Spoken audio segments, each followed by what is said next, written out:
Top quality और consistent performance के लिए सिर्फ सिल्वर पंप्स। टॉप क्वालिटी और कंसिस्टेंट परफॉर्मेंस के लिए सिर्फ सिल्वर पंप्स, नाम याद रखना।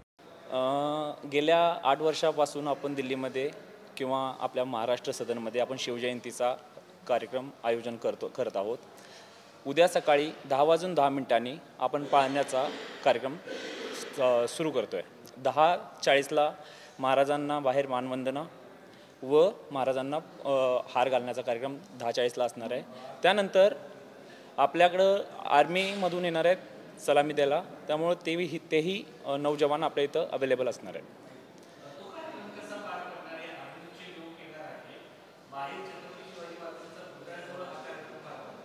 बाहेर शिवाजी महाराजांच्या पुतळ्यावर हा कार्यक्रम पार पडणार आहे।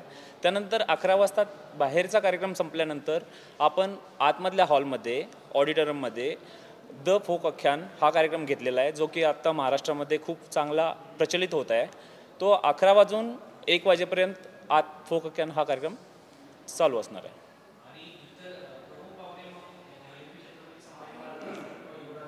हां हो, ह्या वर्षी तिघही असणार आहेत। युवराजनी राजे असो, आपले छत्रपती शहाजीराजे आहेत आणि स्वतः संभाजीराजेही असणार आहेत। तिघही यावर्षी अवेलेबल असणार आहेत। तयारी कशा प्रकारे केलेली आहे? महाराष्ट्रातून किती लोक येणार आहेत? बाकीचे ढोल पथक आहे ते कुठून येणार आहे का? आणि तयारी कसं? तयारी उद्या तशी आपल्याला आपल्या शिवजयंतीसाठी गेल्या 8 वर्ष झालं नाशिकचं एक ढोल पथक येतं आहे, तेही उद्या इथे पोहोचणार आहे। 100 लोकांची ती टीम असणार आहे। त्यानंतर द फोक आख्यानमध्ये 30 मुलांची त्यांची टीम असणार आहे, तेही इथे येणार आहेत। 2000 ते 3000 आपण फेटे इथं लोकांना अवेलेबल करतोय। 3000च्या आसपास दिल्ली व दिल्ली NCR मधील सर्व मंडळी इथे एकत्रित येते। नाही, मिरवणूक वगैरे नाही आहे, फक्त आपण सदनमध्येच हा कार्यक्रम असणार आहे। सदनची व्यवस्था किंवा इतर याच्या संदर्भामध्ये काय काय केलेलं आहे? सदनची व्यवस्था किंवा सभागृहामध्ये वगैरे काय हा कार्यक्रम केला जाणार आहे? नाही, सभागृह नसून आपण जो हॉलमध्ये पाळण्याचा कार्यक्रम असणार आहे व आतमध्ये हॉलमध्ये आपला द फोक आख्यान हा कार्यक्रम असणार आहे।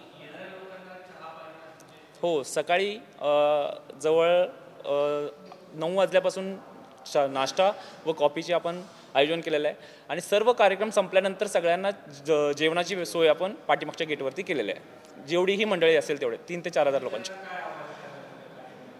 सर्वांनी शिवजयंतीला यावं, येतच असतात, पण सर्वांनी यावर्षी आपण हा कार्यक्रम आख्यान ठेवला ह्यासाठी तर यावंच यावं। आणि शिवजयंतीनिमित्त आम्ही दिल्लीमधील सर्व दिल्ली व NCR मधील सर्व मराठी बांधव एकत्रित येतोय। ह्याच्यापेक्षा जास्त लोकांनी आणखी यामध्ये सहभाग व्हावा असं आम्ही आव्हान करतो। 3 ते 4000 लोक किमान येत आहेत। थँक्यू।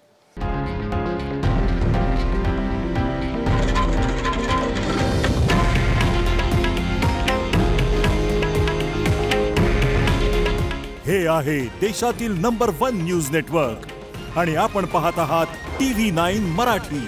काळजी तुमची, हित महाराष्ट्राचं।